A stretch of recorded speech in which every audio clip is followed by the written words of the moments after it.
on a third floor patio in paradise? Because paradise is where I live, and because I live in Playa del Carmen, which is about one of the most beautiful places on the planet. I've got to be honest. I'm hearing this thunder rumbling, blowing kisses at us. Often thunders here, whether the rain will visit or not. Hard to say. We're right before a rain shadow.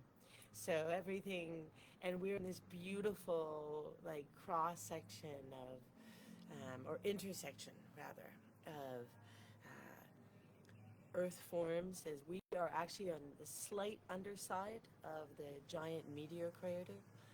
And so we get really interesting, we get really, really interesting weather and weather patterns.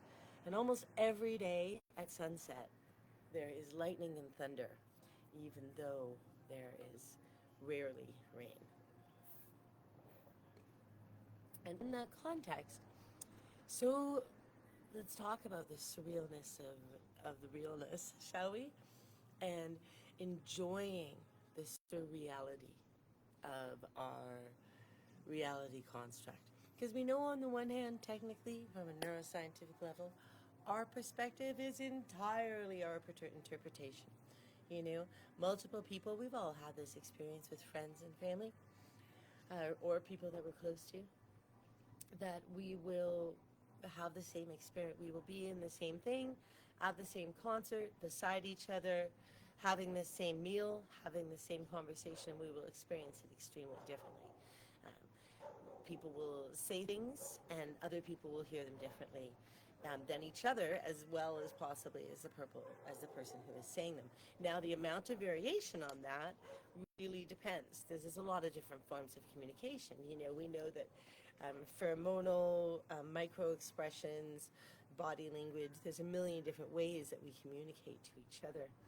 And then there are just vibrations of truth. It's one of the interesting things.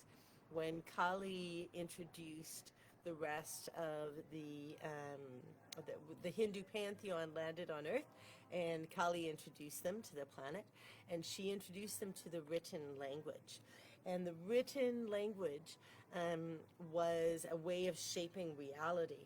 And also, the written language could be used to lie, because when you don't have an external expression of words, when you don't have an external form of expression, then you cannot lie. Da da da da da da. But also, then there also is a very different limitation of creation, right? And creativity. I love the creativity.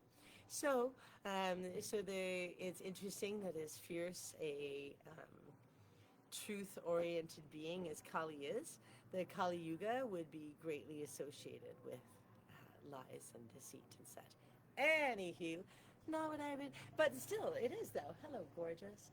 Um, uh, these are exactly what I came online to talk about, because the brilliance and the beauty of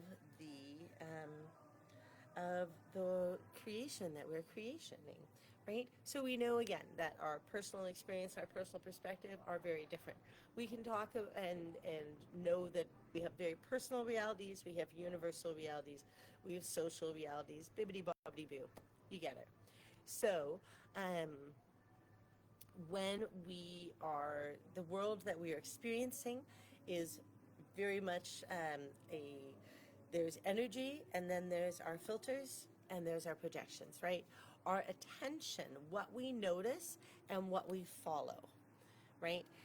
So it's interesting, because in my professional work, in my psychic work, my intuitive information work, right? I come to this really super objective place where I just sit in this space. And whatever I notice, whatever brings my attention, I just follow that unfolding of attention as it reveals to me. And I can go through a million different references, a million different twists and turns to get all the subtleties of the information, because sometimes situations are completely new to me. And so describing them, I'll go from the familiar context so that I can relate to it until it more and more refines as these new ideas and formations of possible reality and experiences are coming to me. And I keep following them, knowing that they're not quite it. That's not quite it, but it's another step on the pathway. Yeah? And so, in this creation of reality, um, a tool that I teach this to a lot of my clients, and especially I share this in a lot of my work over the years, and I call it the fruit roll-up exercise. And I've been doing this since the late 90s, and I'm really glad to share this with you now because I've just realized something. The fruit roll-up exercise. Oh, I actually have done this on Vuzuvaya before. The fruit roll-up exercise is there's the potential to do it not just it's something I do with literally bringing in your electromagnetic field. Again, science has caught up to ancient science. We're all just repeating the same beautiful, beautiful discoveries. Yay. That's why we have so much in common. It's good times. So, the concept of the aura, the electromagnetic field. And now we know from that all of Western science agrees that you can see the presence of the electromagnetic field, and it can change sizes, and it can get ridiculously huge. And very open people that keep working to open and open and open, and their fields can get so big. And then you're literally feeling everything that walks through your fields. You're hearing their thoughts, you're feeling their feelings, their physical pain. They may be leaving residual. You may be cleansing them as they walk through you, and that is something you can do consciously, and that is a different conversation, but a really great thing to note and contemplativize. You know, you're all beautiful, infinite, powerful beings. You've got this shit. So, and I'm also willing to talk about it again in the future. So so the fruit roll up, so you literally reach your arms out, tickle the ends of the fingers, Feel like the sticky fruit roll up. When you're peeling that fruit leather off of the piece of whatever it comes on, you're peeling it off of the pan, off the plastic, and you're rolling it in, and you're rolling your energy back towards yourself. Oh, there you go. There you go. Right? Your energetic arms can reach as far as they need to your energetic, to reach the edge of your fruit roll up. And you just roll that happily into yourself. Hands, heart, solar plexus, and dantian, right? If you're female or identified as femme female, and so these are traditional, and there are different aspects of reasons why they are traditionally from a gendered perspective. But I think it's really important in the understanding that it is an energetic analysis, and that there is not, and that the energetic in some cases is much more is the truth than the physical, right?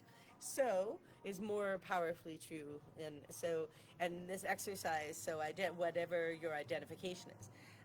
So femmes, right hand over the belly button, just below the belly button, actually about this far, which is about 6 centimeters below the belly, and then left hand crossing over like this, over just under the belly button. That's where the dantian is for femmes.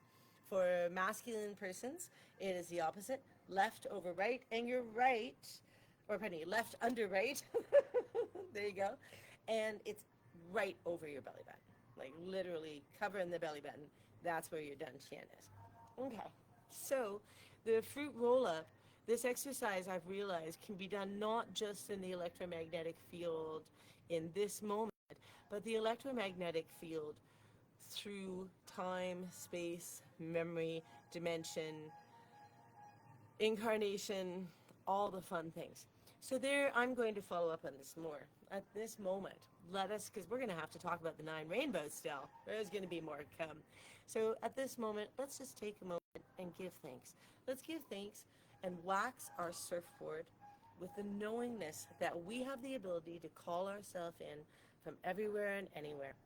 And this is a shift. And we've got all we need to do it. Lori and Rowan, surfing Vuzuvaya, meow.